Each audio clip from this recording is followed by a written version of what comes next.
ప్రస్తుతం ఎక్కడ చూసినా ఆన్లైన్ చెల్లింపులు సాధారణమయ్యాయి. టీ షాపు నుంచి ఖరీదైన వస్తువుల కొనుగోలు వరకు ఏది తీసుకున్నా యూపీఐ ఆధారిత డిజిటల్ చెల్లింపులు చేస్తున్నారు. ప్రస్తుతం ఇలాంటి యూపీఐ, రూపే డెబిట్ కార్డులతో చేసే లావాదేవీలపై వ్యాపారులపై ఎలాంటి ఛార్జీల భారం లేదు.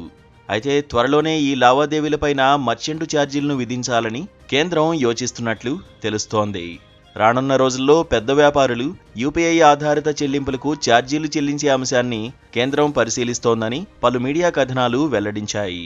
వార్షిక ఆదాయం 40 లక్షల రూపాయల పైన ఉండే వ్యాపారులకు యూపీఐ చెల్లింపులపై మర్చెంట్ డిస్కౌంట్ రేట్ను తిరిగి తీసుకురావాలని ప్రతిపాదిస్తూ బ్యాంకింగ్ ఇండస్ట్రీ ప్రతినిధులు ఇటీవల కేంద్రానికి అధికారిక ప్రతిపాదన పంపారు. దీనిపై కేంద్ర ప్రభుత్వం సానుకూలంగా స్పందించినట్లు సమాచారం. ఈ క్రమంలోనే వీసా, మాస్టర్ కార్డు వంటి డెబిట్ కార్డులు, ఇతర క్రెడిట్ కార్డులతో చేసే చెల్లింపులకు పెద్ద వ్యాపారులు ఎండీఆర్ ఛార్జీలు చెల్లిస్తున్నారు. అలాంటప్పుడు వారు యూపీఐ, రూపే డెబిట్ కార్డు ఆధారిత లావాదేవీలకు ఎందుకు ఛార్జీలు కట్టకూడదని బ్యాంకింగ్ ఇండస్ట్రీ ప్రతినిధులు ప్రశ్నిస్తున్నారు.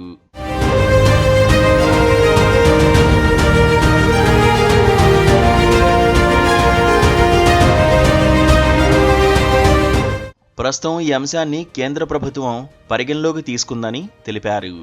అయితే టైర్డ్ ప్రైజింగ్ సిస్టమ్ ఆధారంగా ఈ లావాదేవీలపై ఛార్జీలు విధించాలని కేంద్రం యోచిస్తున్నట్లు సమాచారం.